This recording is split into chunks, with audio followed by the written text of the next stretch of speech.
तो हेलो दोस्तों, कैसे हैं आप? स्ट्रॉन्गेस्ट हंटर के एपिसोड 24 के साथ हाजिर हूँ। दोस्तों, एपिसोड स्टार्ट करूँ उससे पहले आप सभी से मुझे दो बातें कहनी है जो बहुत ज्यादा इंपॉर्टेंट भी है। सबसे पहला तो ये कि मैं इतने दिनों से सिर्फ एक एक वीडियोस डालता था, वो भी एक वीक के अंदर, ठीक है। जो कि इसके कारण जितनी भी ऑडियंस थी उनमें से बहुत से लोगों को पसंद नहीं आ रहा था, क्योंकि मैं सिर्फ वीक के अंदर एक एक ही वीडियोस डाल रहा था। मैं उन सभी को एक बार फिर से बताना चाहता हूँ कि मेरी उस समय एग्जाम्स चल रही थी और मैं एग्जाम्स के बीच में वीडियो कैसे बनाऊं और एडिट करके अपलोड भी कैसे करूं। पर फिर भी मैं एग्जाम्स के कुछ दिन पहले सारी वीडियोस जो थी जितनी मैं बना सकता था उतनी बनाने के बाद उन्हें शेड्यूल करके रख चुका था। और उस दिन मैंने जितनी वीडियोस रेडी की थी उसके हिसाब से एक हफ्ते के अंदर 3 वीडियोस ही जा सकती थी, क्योंकि मैं इससे ज्यादा बना ही नहीं सकता था वीडियोस, क्योंकि आगे मुझे खुद की पढ़ाई भी तो करनी है। तो अब मुझे उम्मीद है कि आप लोग समझ चुके होंगे कि मैं क्यों एक वीक के अंदर सिर्फ 3 वीडियोस ही डाल रहा था। दोस्तों, अभी आप लोग ये सोच रहे होंगे कि ये मेन वीडियो के अंदर क्यों अपनी बातें बता रहा है। दोस्तों, मैं यहाँ पे इसलिए बता रहा हूँ क्योंकि आधे से ज्यादा जो ऑडियंस है वो लोग अपडेट वीडियो देखते ही नहीं है, इसलिए मैं आप लोगों को इस एपिसोड वीडियो के अंदर ये बात बता रहा हूँ। और जो लोग एपिसोड वीडियो के अंदर नहीं देखते वो लोग ये आके कमेंट सेक्शन में ये बोलते हैं कि तू वीडियोस क्यों नहीं डालता रहता है, इसलिए मुझे उन लोगों को जरा वापस से क्लियर करना पड़ रहा था। और अगर आप लोग अभी भी नहीं समझ गए तो प्लीज आप लोग मेरी अपडेट वीडियो जाके देखिए। और हाँ, मुझे पता है कि आप लोग ये भी सवाल पूछ रहे होंगे कि मैं एक नई सीरीज क्यों स्टार्ट कर रहा हूँ, क्योंकि मेरे पास तो पहले से ही बहुत सारी सीरीज है जो अभी तक एक्सप्लेन नहीं की, जो आपके हिसाब से ऐसा लग रहा है। पर मैं आप सभी को एक बात बताना चाहता हूँ, यहाँ पे आप लोग जरा गलती कर रहे हो। यहाँ पे मैं सबके रियल नेम से ही बात करना चाहूंगा। Rise from the rubble, war god system, ये एक ही सीरीज है, ठीक है। इसका नाम मैं दोनों नेम से ही बात कर रहा हूँ। ये सीरीज के अंदर सारे चैप्टर एक्सप्लेन कर चुके हैं हम। यहाँ पे बस सैटरडे को कुछ चैप्टर्स आते हैं जो कि मेरे एग्जाम्स के दौरान आए थे, तो वो भी कुछ ज़्यादा नहीं है, 1 से 2 ही हो गए। अगर मैं उन्हें भी कंबाइन करके बनाऊँ ना तो वो सिर्फ एक ही वीडियो बनेगी 10 मिनट की। अगर मैं एक एक चैप्टर बनाऊंगा वो सिर्फ 5 मिनट का होगा, जो कि आपको मज़ा नहीं आएगा, ठीक है। इसलिए मैं उसे ज़रा ज़्यादा चैप्टर हो इसलिए वेट करता हूँ उस चीज़ का। और फिर आई डिसाइड सर्वाइवल, ये सीरीज के भी कुछ ज़्यादा चैप्टर्स है ही नहीं। मेरी एग्जाम से पहले पहले मैंने इसके 20 चैप्टर शायद एक्सप्लेन कर दिए थे। अभी ज़्यादा से ज़्यादा इनके पास 22 या 23 चैप्टर्स ही आए होंगे, मतलब 21, 22, 23 ऐसे समझना, ना कि ऐसे सोच रहे कि पूरे 23 चैप्टर्स, नहीं ऐसा मत सोचना, ठीक है। और जो स्ट्रॉन्गेस्ट हंटर है वो तो ऑनगोइंग सीरीज ही है, क्योंकि उसके बहुत सारे चैप्टर्स बाकी है अभी एक्सप्लेन करने, ठीक है। तो अभी आप खुद ही सोच सकते हो कि जब वॉर गॉड सिस्टम पूरी तरह से खत्म हो चुकी है और अपनी आई डिसाइड सर्वाइवल वो भी खत्म हो चुकी है, तो अपने चैनल के ऊपर सिर्फ ऑनगोइंग में स्ट्रॉन्गेस्ट हंटर ही चल रही है। तो मैं इसीलिए ही एक नई सीरीज स्टार्ट कर रहा हूँ, क्योंकि मैं दूसरी टाइप की ऑडियंस को एक नया कंटेंट देना चाहता हूँ। क्योंकि यहाँ पे मैंने बहुत ज़्यादा हंटर टाइप की और सिस्टम टाइप की मानो एक्सप्लेन कर दी है, और अब मैं चाहता हूँ कि जरा मैं मार्शल आर्ट के जॉनरा में भी एक्सप्लेन करूँ। और आप ये जो वीडियो देख रहे हो इसके तुरंत बाद ही 6:30 को ही आपको मार्शल आर्ट की जॉनरा वाली एक मानुआ एक्सप्लेनेशन मिल जाएगी। तो अब मुझे उम्मीद है कि आप लोग समझ चुके होंगे कि क्या चैनल पे चल रहा है, ठीक है। दोस्तों, अगर आप लोग अच्छे से समझ चुके होंगे तो प्लीज़ मुझे कमेंट सेक्शन में ओके डीप ऐसा लिख के बता दीजिएगा, ताकि मैं समझ सकूं कि मेरी ऑडियंस को समझ में आ गया कि मैं उनसे क्या कहना चाह रहा था। तो दोस्तों, अब ये तो बात रही हमारी एक चैनल के रिलेटेड। अभी ये बात है हमारी जो ऑनगोइंग सीरीज है उनके लिए, क्योंकि मैं इन दिनों ज़्यादा वीडियोस नहीं डाल रहा था तो लोगों को स्टोरी समझने में थोड़ा प्रॉब्लम हो रहा था। तो इसीलिए मैं यहाँ पे शॉर्ट में प्रॉपर स्टोरी ही लेके आ चुका हूँ। तो ये कुछ थोड़ी ज़्यादा बड़ी हो सकती है, इसीलिए अगर जिन लोगों को स्टोरी पता है तो मैं टाइम स्टैम्प्स दे दूंगा, डायरेक्ट आप वापस स्टार्ट कर सकते हो मेन एपिसोड पे, ठीक है। तो अब से यहाँ पे स्टोरी लाइन चालू होगी, ठीक है। आप लोग अगर स्किप करना चाहो तो आगे कर सकते हो, पर जिन लोगों को स्टोरी पता हो वही आगे जाना, ठीक है। दोस्तों, हमारी जो सीरीज है स्ट्रॉन्गेस्ट हंटर, इसकी स्टोरी कुछ इस प्रकार से है कि हमारा जो मेन कैरेक्टर है उसका नाम मिंग है। वो एक्चुअल में एक स्कूल के अंदर पार्टिसिपेट करना चाहता था, जहाँ पे एक्चुअल में पर्पल सोल और जो ब्लू सोल होती है उन्हें ही एडमिशन मिलता है, उनके अलावा किसी को भी नहीं मिलता। और यहाँ पे हमारा जो कैरेक्टर था उसके पास व्हाइट सोल निकल जाता है, और व्हाइट सोल वालों को कभी एंट्रेंस पास ही नहीं करने दे सकते, क्योंकि वो सब व्हाइट सोल्स हैं, उनके पास कोई पर्पल सोल तो है नहीं। वो एक वीक रैंक मानते हैं व्हाइट सोल को। इसलिए वहाँ पे हमारा जो कैरेक्टर मिंग होता है उसकी बहुत ज़्यादा बेइज्जती हो जाती है, क्योंकि उसके कुछ दोस्त होते हैं वो ही उसका मजाक बनाने लग जाते हैं। और वो भी सबसे बड़ी बात ये कि उसकी गर्लफ्रेंड होती है उसके सामने उसका मजाक बनाया जा रहा होता है। और ये जो सीन है उससे पहले ही हमारा जो मिंग है उसने अपनी जो गर्लफ्रेंड है उसे प्रपोज भी किया हुआ था। और हाँ, एक्चुअल में जो मिंग था उसने तो बता दिया था कि वो ल्यू क्वेन से प्यार करता है, ठीक है। पर जो ल्यू क्वेन थी उसने अपना जवाब देने में थोड़ा लेट किया था। पर जब तक अपनी जो ल्यू क्वेन है वो मिंग को उसका आंसर दे, तब तक हमारे जो मिंग था उसका एक्सीडेंट हो जाता है। क्योंकि भाई साहब इतने ज्यादा गुस्से में होते हैं, क्योंकि उसको एक तो व्हाइट सोल मिल गया, उसको स्कूल में भी एंट्रेंस नहीं मिली, और साथ ही साथ उसके दोस्तों ने उसकी गर्लफ्रेंड के सामने ही उसकी बहुत ज्यादा बेइज्जती कर दी थी। और इसी के कारण भाई साहब बहुत ज्यादा तेज से बाइक चला के जा रहे थे। और एक और एबिलिटी थी उसके पास, तक की एबिलिटी, जो बहुत ज्यादा तगड़ी थी उसके पास। वो अपने आप को कुछ ज्यादा पावरफुल समझ रहा था उस समय, क्योंकि वो समझ रहा था कि मैं कितनी तेज बाइक चला लूँ मेरा एक्सीडेंट होगा ही नहीं।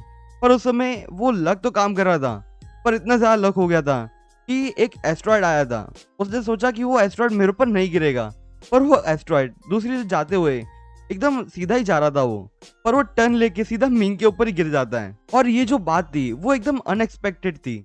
और जैसे ही वो एस्ट्रॉयड मिंग के ऊपर गिरता है वहां पे एक बहुत बड़ा धमाका होता है, और जैसे ही धुआं हटता है वहां से, वैसे ही वहां पे एक बॉल सी चीज होती है जो मिंग के अंदर चली जाती है। और इसके बाद से हमारा जो मिंग होता है वो कोमा के अंदर चला जाता है। और वो जैसे ही कोमा से उठता है, यहाँ पे एक्चुअल में 1 साल का गैप हो जाता है, और हम लोग शॉर्ट्स में स्टोरी एक्सप्लेन कर रहे हैं इसीलिए आगे चलते हैं। वो कोमा से जैसे ही उठता है उसके सामने एकदम खतरनाक सिचुएशन होती है, क्योंकि उसके सामने ही एक नर्स है जो उसे बचाना चाहती है। अब क्यों बचाना चाहती है? क्योंकि वहां पे मॉन्स्टर्स का अटैक हो गया है उसके हॉस्पिटल पे। वो जैसे उठता है वो देखता है कि उसके सामने जो सिस्टर थी उसको मॉन्स्टर पकड़ने ही वाला है। तो वो जैसे उठता है बिल्कुल वन पंच मैन की तरह एक जोरदार पंच मारता है उस मॉन्स्टर को। वो मॉन्स्टर खतरनाक तरीके से दीवार तोड़ते हुए मर जाता है। बहुत जबरदस्त था वो तो। वो जो नर्स थी उसका नाम सॉन्ग था, और हमारा जो मिंग है वो उसके साथ उस हॉस्पिटल में जितने मॉन्स्टर्स थे उन्हें क्लियर करने के बाद वो लोग उस हॉस्पिटल से थोड़ा दूर चले जाते हैं। और वो लोग एक दूर से देखते हैं कि वहाँ पे जो ब्रिज था जिसके अंदर बहुत सारे डॉक्टर्स थे और कुछ पेशेंट्स भी थे, क्योंकि वो लोग हॉस्पिटल से भागते हुए कोई हॉस्पिटल में भी तो जाएंगे ना, क्योंकि वो लोग बीमार हैं। पर रास्ते में वो जो ब्रिज था उसे तोड़ते हुए एक बड़ा सा रैट आ जाता है, और साथ ही साथ जो म्यूटेंट कॉकरोचेस होते हैं वो आ जाते हैं।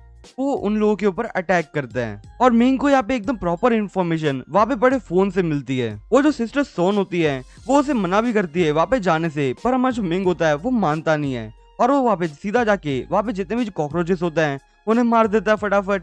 और वहाँ पे जो रैट होता है उसे मारने में थोड़ा तकलीफ हो रहा होता है, क्योंकि वो इतना ज्यादा स्ट्रॉन्ग नहीं था उस समय।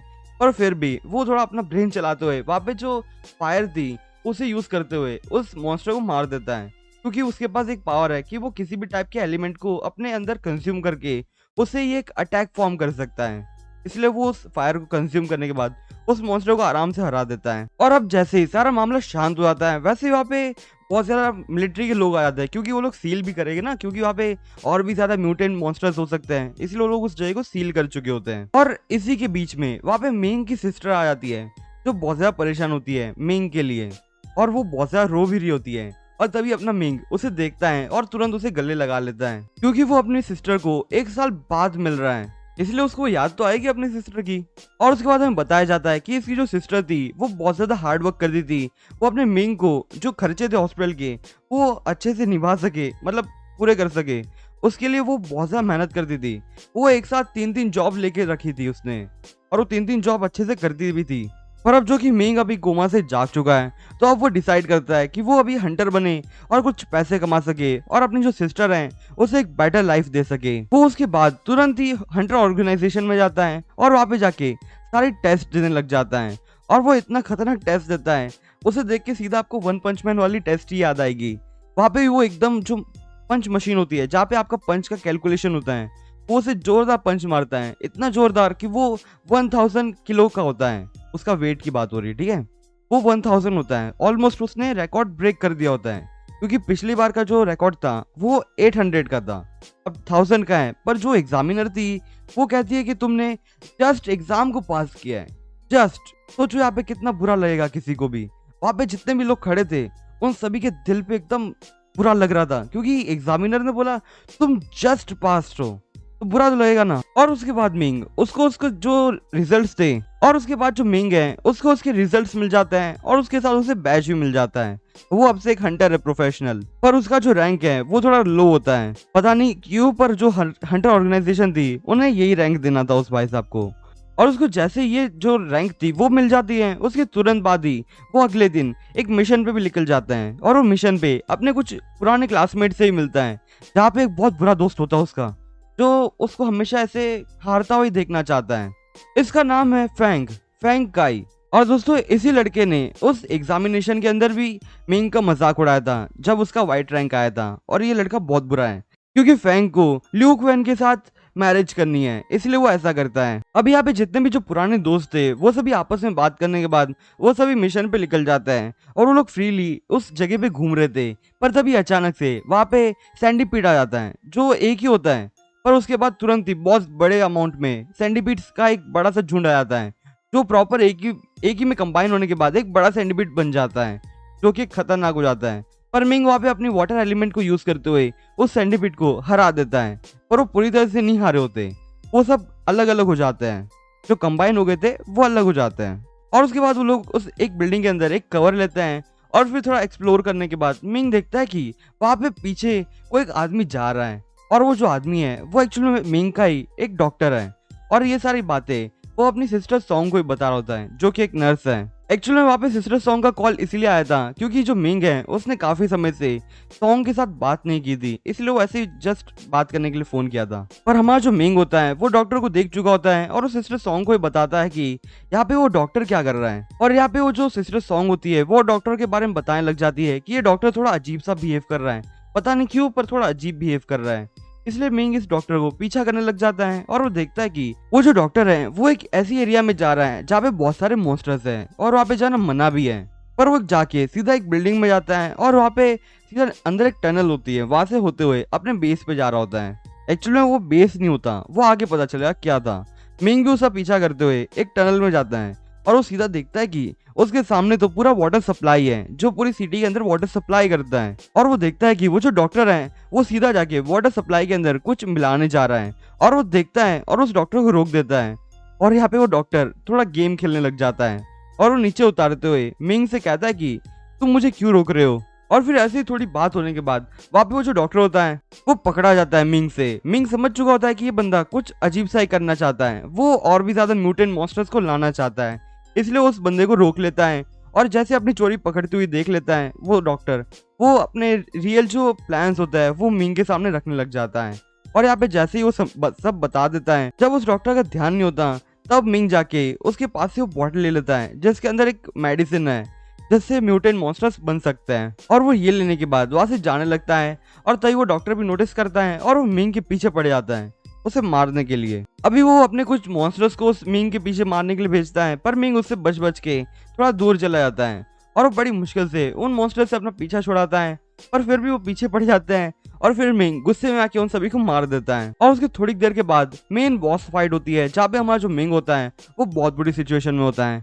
वो देखता है कि उसके जो दोस्त होता है उसे इसने पकड़ लिया होता है, पर मिंग यहाँ पे अपने आप को सोचता है कि अब मैं यहाँ पे क्या करूँ, क्योंकि अगर मैंने इससे जो म्यूटेंट मॉन्स्टर की दवाई है अगर वो नहीं ली तो ये मेरे पूरे जो सिटी है उसे तबाह कर देगा। अगर मैंने इसे अपने दोस्त दे दिए तो कुछ दोस्त के बदले हमारी जो दुनिया है वो बच सकती है। तो वो यहाँ पे ये डील कर देता है कि वो अपने दोस्त को छोड़ते हुए वो वहां से वो दवाई लेके जाने लगता है और ये डील भी होती है एक्चुअली उन दोनों के बीच में। पर यहाँ पे जो डॉक्टर होता है उसे किसी चीज की फर्क ही नहीं है, उसे बस मिंग के साथ एक बैटल करना था। वो डॉक्टर मिंग से कहता है कि चलो मैं तुम्हारी बात मानता हूँ और यहाँ पे अगर तुम मेरे साथ एक बैटल करते हो तो मैं तुम्हारे यहाँ पे जितने दोस्त हैं उन्हें छोड़ दूंगा और तुम्हारी सिटी को भी छोड़ दूंगा, जब अगर तुम मुझसे जीत जाओगे तब। अगर तुम मुझसे हार गए तो तुम अपने दोस्तों को और जो तुम्हारी सिटी है उसे भी tata bye bye goodbye कह देना। और उसके बाद यहाँ पे बहुत खतरनाक बैटल स्टार्ट हो जाता है और यहाँ पे एक रूल होता है कि वहाँ पे उसने एक डोमेन बना लिया होता है अपना बोन से। अभी जो कि मिंग अगर जब भी अपने डोमेन को टच कर लेगा वैसे ही वहाँ पे एक हड्डी निकालते हुए वो अपने एक दोस्त को मार देगा, मतलब वो डॉक्टर मारेगा। अभी यहाँ पे हमारा जो मिंग होता है वो बैटल करने के बाद दो बार डोमेन से टच हो जाता है। पहली बार तो एक के पैर पे लगती है और दूसरी बार जो उसकी खास दोस्त होती है उसको ही जाके लग जाता है। तो इसके कारण मिंग बहुत ज्यादा गुस्से में आता है और वो इतना ज्यादा गुस्से में होता है कि अपना जो ब्लड होता है उसी को ही वो अपना एलिमेंट बनाते हुए उस डॉक्टर के ऊपर मारने लग जाता है। पर फिर भी वो जो डॉक्टर होता है वो उसके सारे अटैक को डॉज करने लग जाता है। पर मिंग अब सोचता है कि अब यहाँ पे मुझे इसको खत्म ही करना होगा और उसके बाद वो अपना एक सीक्रेट आर्ट यूज करता है जो बहुत ज्यादा खतरनाक होते हैं। और यहाँ पे एक बात बता देता हूँ, यहाँ पे जितने भी हंटर्स हैं उनके पास एक स्पेशल एबिलिटी होती है, वो सीक्रेट आर्ट की होती है। और मिंग के पास बहुत खतरनाक पंच की एबिलिटी होती है, इसलिए उसके पास बहुत ज्यादा अमाउंट में पंचेस आ जाते हैं।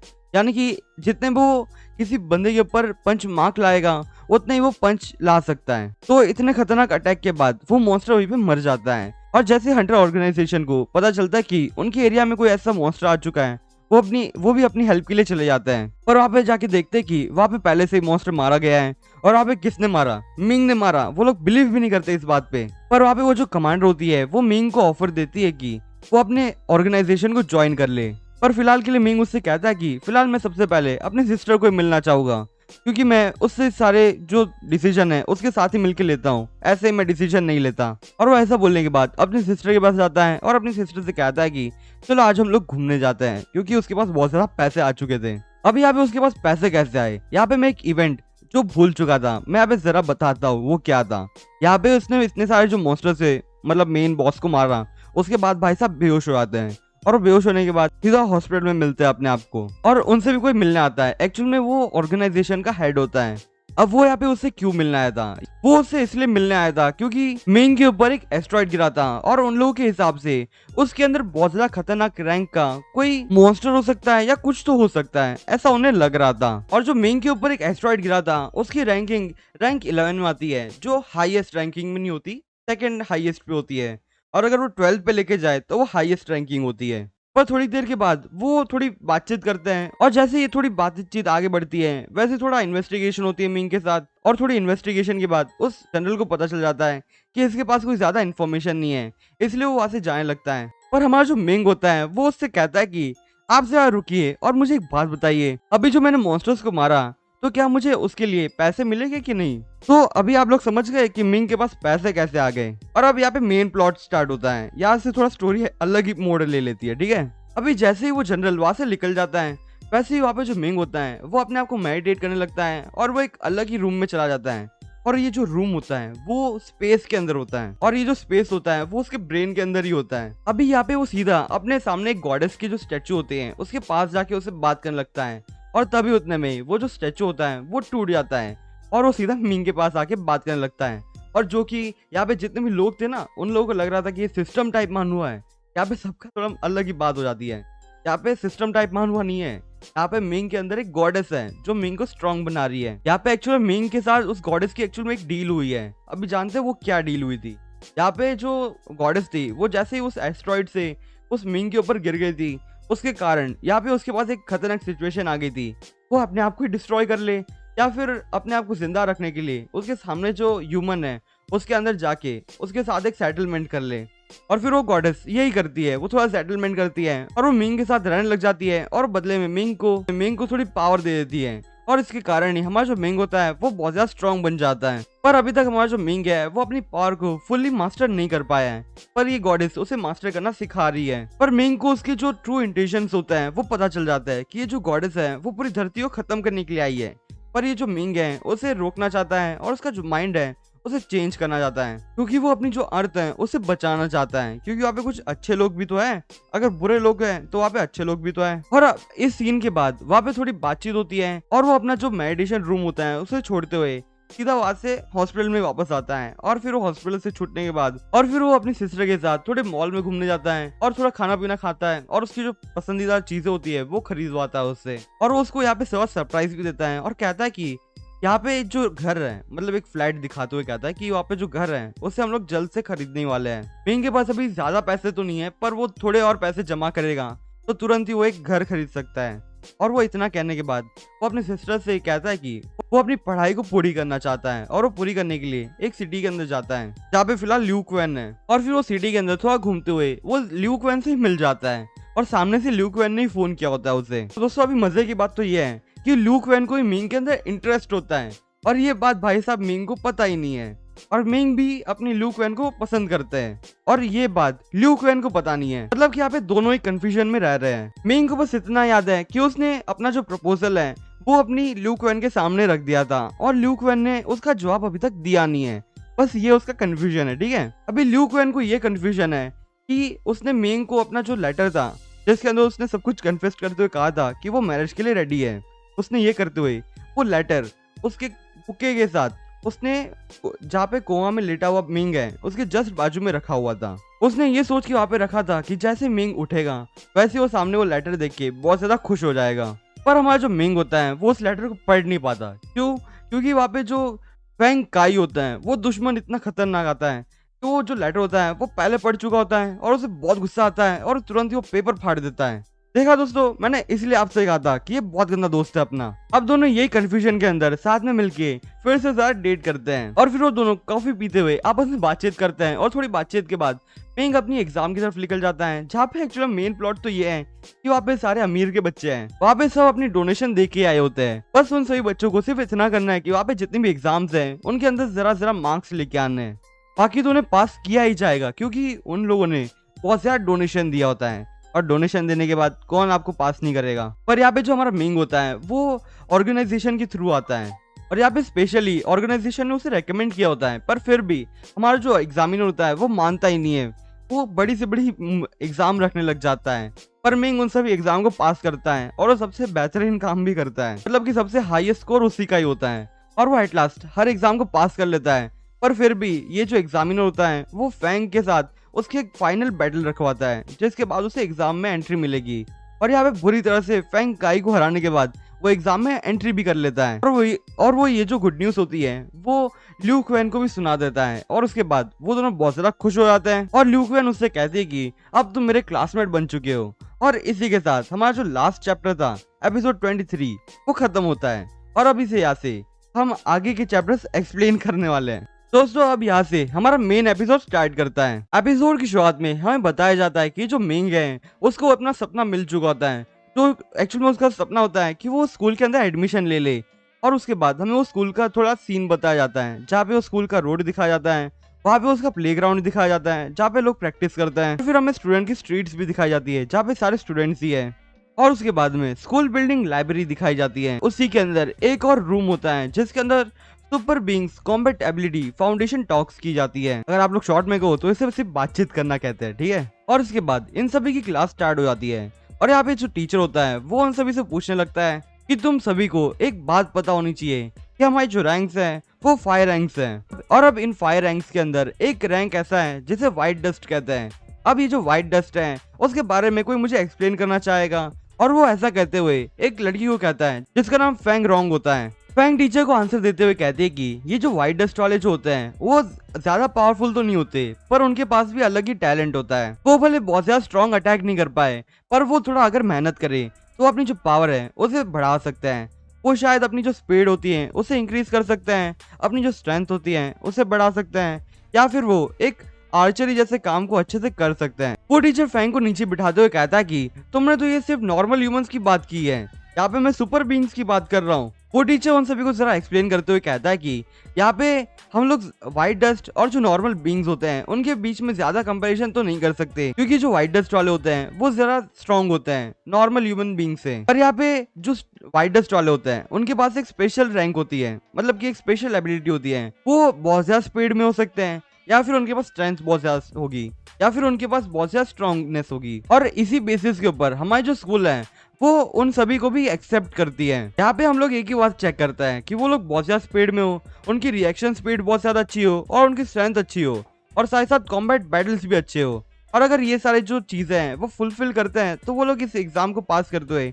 पर तभी उतने में ही एक स्टूडेंट टीचर को क्वेश्चन पूछते हुए कहता है कि मेरा जो फ्रेंड है उसके पास भी व्हाइट डस्ट रैंक है, और वो आपने जो बताया उन सभी के अंदर एकदम अच्छे से रैंक ला सकता है, मतलब कि उसकी स्पीड अच्छी है, वो रिएक्शन टाइमिंग भी अच्छी है उसकी, और उसके पास स्ट्रेंथ भी अच्छी खासी है। पर फिर भी उसे स्कूल के अंदर एक्सेप्ट क्यों नहीं किया? वो टीचर उस लड़के का रिप्लाई करते हुए कहता है कि ये बात तो मैं तुम्हें बताना चाहता था, ये जो रैंक्स होती है उसके बेसिस पे हम लोग लेते हैं। फिर यहाँ पे जो ब्लू स्प्रिट होती है वो बहुत ज्यादा स्ट्रॉन्ग होता है, इनकी जो कोर होती है वो बहुत ज्यादा स्ट्रॉन्ग होती है, और उनके पास ज्यादा एबिलिटीज होती है। अभी चलो मैं तुम सभी को यहाँ पे एक थोड़ा डिटेल में बात करता हूँ। यहाँ पे जो ब्लू स्पिरिट वाली जो रैंक होती है उनके पास एक्चुअली व्हाइट डस्ट वाली जो रैंक होती है उनकी पावर्स भी होती है। यहाँ पे उनके पास सिर्फ उनकी व्हाइट डस्ट की फिजिक नहीं होती, उनके पास साथ साथ उनकी और भी ज्यादा एबिलिटीज होती है। और हाँ, उन सभी के पास एक स्पेशल एबिलिटी भी होती है जो बहुत ज्यादा खतरनाक होती है।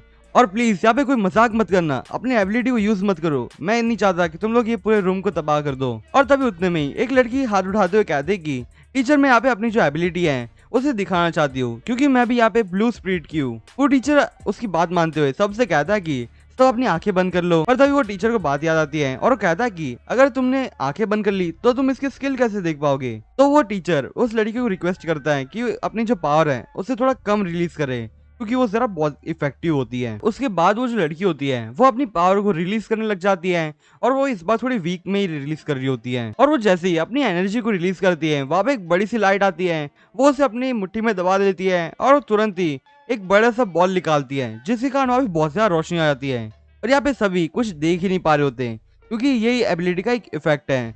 जिसको भी ये लाइट लगेगी वो कुछ सेकेंड्स के लिए कुछ देख नहीं पाएगा। वो टीचर सबसे कहता है कि यहाँ पे सब लोग टेंशन मत करो, और यहाँ पे अपनी जो आंखें हैं वो कुछ मिनट के बाद खोलना, ताकि तुम लोग अच्छे से देख पाओ। और यहाँ पे जो मिंग होता है वो भी इस लाइट की तरह इफेक्ट में आ जाता है, और वो जैसे ही अपनी आंख खोलता है, वहाँ पे वो जो टीचर होता है वो अपनी स्पीच कंटिन्यू करते हुए कहता है कि ये जो ब्लू स्पिरिट वाले जो अटैक अभी इसने यूज किया, ये एक खतरनाक अटैक होता है। वो अपने जो ओपोनेंट होता है उसे बहुत ज्यादा डैमेज देने के लिए होता है, क्योंकि ये अटैक के दौरान सामने वाले को कुछ दिखता नहीं है, इसलिए हमारे पास ज्यादा एडवांटेज होता है कि उसे तुरंत ही हम लोग बहुत ज्यादा डैमेज दे दे। और इसी के कारण ही हमारे जो स्कूल है उसके अंदर हम लोग ब्लू स्पिरिट को एक्सेप्ट करते हैं, क्योंकि ये जो ब्लू स्पिरिट वाले होते हैं वो बहुत ज्यादा स्ट्रांग होते हैं, जो व्हाइट डस्ट वाले होते हैं ना उनसे भी ज्यादा, क्योंकि उनके पास बहुत ज्यादा पावर्स होती है और साथ ही साथ उनके पास बहुत ज्यादा स्टेमिना होता है, इसलिए वो लोग बहुत ज्यादा स्ट्रांग होते हैं। पर तभी एक स्टूडेंट टीचर से कहता है कि क्या आप हमें पर्पल सोल के बारे में बता सकते हो। वो टीचर उन लोगों को बताते हुए कहता है कि ये जो पर्पल सोल होता है उनके पास व्हाइट डस्ट रैंक होता है, और साथ ही साथ जो ब्लू स्पिरिट वाली जो एबिलिटी होती है वो सारी एबिलिटीज उनके पास होती हैं, इसलिए वो लोग और भी ज्यादा स्ट्रांग होते हैं। और तभी उतने में ही एक स्टूडेंट टीचर से कहता है कि मुझे पता है कि हमारे जो स्कूल है उसके अंदर कोई ज्यादा अमाउंट में पर्पल सोल के रैंक के बच्चे नहीं है ना। वो टीचर हाँ कहते हुए उस लड़के से कहता है कि यहाँ पे तुम्हें एक और आर्ट के बारे में बताना चाहता था, जो उसका नाम सीक्रेट आर्ट है। पर ये जो सीक्रेट आर्ट एबिलिटी है उसे मैं एकदम शॉर्ट में तो एक्सप्लेन नहीं कर सकता, क्योंकि ये स्किल बहुत ज्यादा खतरनाक है। पर यहाँ पे मैं तो भी थोड़े से शब्द में एक्सप्लेन करना चाहता हूँ। ये जो स्किल है उसे यूज करने की जरा कंडीशंस होती है। अभी ये जो कंडीशंस होती है वो उनकी एबिलिटी के ऊपर डिपेंड करती है कि वो उनकी एबिलिटी कैसी है। अभी दोस्तों मैं यहाँ पे आप लोगों को एक्सप्लेन कर देता हूँ। एक्चुअल में मिंग के पास भी सीक्रेट आर्ट एबिलिटी है, और उसकी एबिलिटी तब एक्टिवेट होती है जब वो अपने ओपोनेंट के ऊपर बहुत ज्यादा अमाउंट में पंच मार्क्स डाल देता है, और वो जितने पंच मार्क्स डालेगा उतने ज्यादा अमाउंट में वो अपनी सीक्रेट आर्ट एबिलिटी के जो पंचेस होते हैं वो उसे ला सकता है, और वो बहुत ज्यादा इफेक्टिव हो सकते हैं। ठीक है। और उसके बाद वो टीचर उन सभी से कहता है कि चलो अब मैं यहाँ पे मेरे पास एक वीडियो पड़ी है सीक्रेट आर्ट एबिलिटी की, तुम इसको देखने के बाद जरा अच्छे से समझ पाओगे कि सीक्रेट आर्ट एबिलिटी कितनी ज्यादा स्ट्रांग है। तो ऐसा बोलते हुए वहाँ पे एक वीडियो को प्ले करते हैं, और अब ये जो वीडियो है वो मिंग की वीडियो है। पर यहाँ पे जो मिंग होता है उसकी जो फेस होती है उसे पहले से ब्लर कर दिया होता है। वो टीचर इसका रीजन बताता है कि इस वीडियो का जो ओनर है उससे परमिशन नहीं दी अभी तक, इसलिए अभी यहाँ पे हम लोग उसका फेस ब्लर करते हुए वीडियो को प्ले कर रहे हैं। मिंग अपने मन में कहता है कि चलो अच्छा है कि मैं अभी यहाँ पे इतना जल्दी फेमस तो नहीं होना चाहता था, इसलिए इन लोगों ने अच्छा ही किया कि मेरे फेस को ब्लर कर दिया। और उसके बाद वहाँ पे वो वीडियो प्ले होती है। वैसे वहाँ पे जो स्टूडेंट्स होते हैं वो बहुत ज्यादा हैरान होता है, क्योंकि उसके सामने फैंग वाला जो बैटल था वो ही प्ले हो रहा होता है। यहाँ पे वो टोर्नेडो का जो सीन होता है वो ही सामने प्ले हो रहा होता है, और यहाँ पे सारे स्टूडेंट डर भी चुके होते हैं, क्योंकि ये जो टोर्नेडो वाली एबिलिटी है वो बहुत ज्यादा खतरनाक होती है। पर यहाँ पे जो फैंग होती है, यहाँ पे दो फैंग है, एक फैंग मिंग का दोस्त है और एक क्लासमेट है। तो यहाँ पे इसे फैंग रॉन्ग बुलाते हैं, या फिर इसे रॉन्ग ही बुलाते हैं। रॉन्ग कहती है कि ये मेरे को जरा मिंग के साथ क्यों लग रहा है। वो टीचर सारे स्टूडेंट से कहता है कि अब तुम लोग एकदम अच्छे से ध्यान दो, ये जो एबिलिटी है वो एक विंड विप है जो बहुत ज्यादा खतरनाक होती है। और यहाँ पे जो विंड विप है और उसके साथ कुछ और एबिलिटीज होती है, उन सभी को यूज करने के बाद और थोड़ी और पावर इंक्रीज होने के बाद वहाँ पे जो सीक्रेट आर्ट एबिलिटी है उसे परफॉर्म किया जाता है। मिंग सोचते हुए कहता है कि अब मुझे पता चला कि जो मेरा फीस्ट था जो मिट्टी से बनाया था मैंने, वो कैसे गायब हो गया था वहाँ पे। पर जैसे ही वो जो सैंड थी वहां से गायब हो गई, और वो जो सैंड थी वो उसकी एयर के अंदर मिक्स हो गई थी, और उसके एयर के अंदर मेरी सैंड के पार्टिकल्स थे। इसी कारण वो जो अपनी पावर को बहुत ज्यादा अनलिश नहीं कर पा रहा था, और इसी के कारण ही मैं अपनी जो बैटल है वो एकदम इजीली जीत गया था उसके सामने। और तभी उतने में ही वहाँ पे जितने भी स्टूडेंट्स होते हैं वो बहुत ज्यादा डर चुके होते हैं, क्योंकि उसके सामने वो जो टोर्नेडो था वो एकदम अलग से पर्पल में ग्लो होता है। आप सभी को तो पता ही है कि वो पर्पल में क्यों ग्लो हुआ था। वो लोग ये देख के बहुत ज्यादा डरने लग जाते हैं और कहते हैं कि इसके अंदर जो भी बंदा है वो एक रियल ह्यूमन है या नहीं है, क्योंकि ये जो टोर्नेडो होता है वो बहुत ज्यादा स्ट्रांग होता है, इसलिए उसके अंदर जो भी जाता है वो बच तो नहीं सकता। और इसी के बीच वो जो रॉन्ग होती है वो मिंग को देख रही होती है, क्योंकि मिंग यहाँ पे एकदम शांति से बैठा होता है। तो वो शांति से क्यों ना बैठे, क्योंकि उसने तो बैटल लड़ा है। और उसके बाद जैसे वो वीडियो खत्म होती है वैसे वो टीचर सामने आके सबसे कहता है कि अब मेरी बात पे ध्यान देना।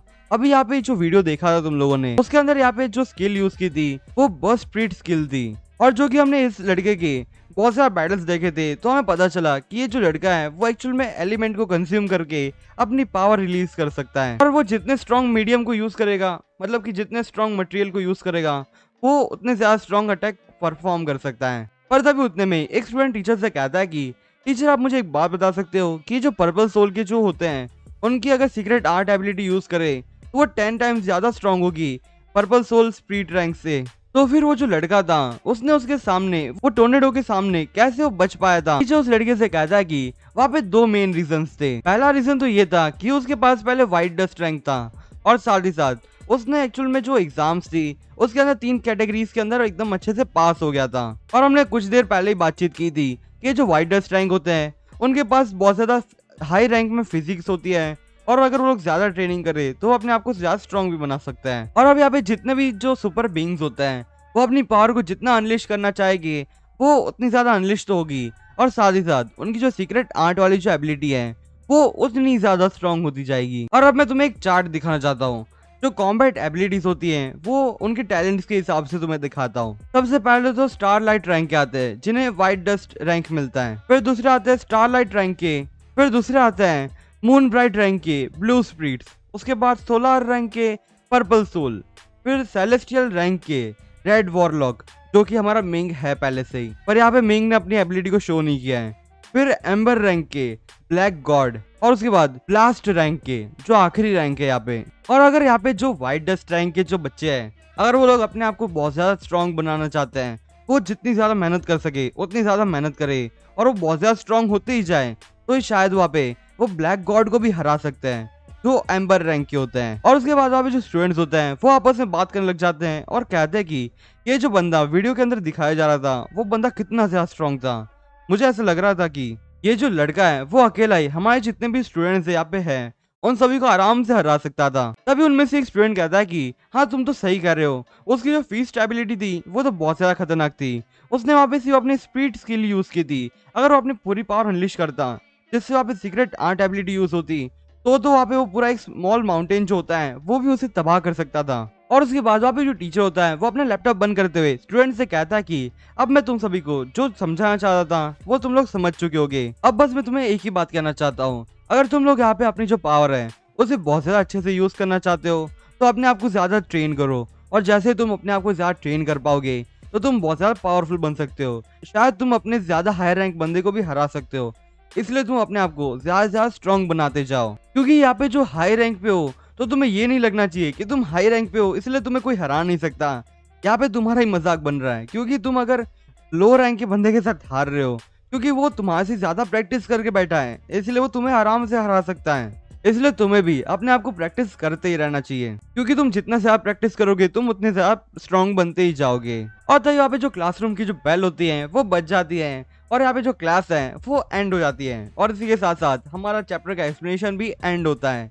दोस्तों आज के लिए बस इतना है, मैं आपसे फिर मिलूंगा इस सीरीज के अगले एपिसोड के साथ। और हाँ 6:30 को एक नई सीरीज स्टार्ट हो रही है जिसका जॉनरा मार्शल आर्ट्स है, आप सभी को मजा आ जाएगा, देखना मत भूलिएगा।